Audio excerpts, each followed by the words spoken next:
تو بشین، من بقیه‌اش از ماشین میارم. باشه؟ باشه.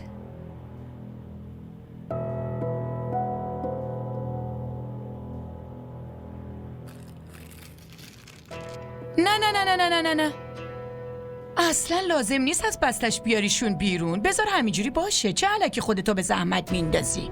خسته میشی. چون وقتی از این خونه بری وسایلت بسته بندی باشه راحت‌تر جمعش میکنی. فقط روزی که حمزه واقعیت تو رو بفهمه پس هرچی که مربوط به تو باشه رو پیش خودش نگه نمیداره. اینا مال من نیستن.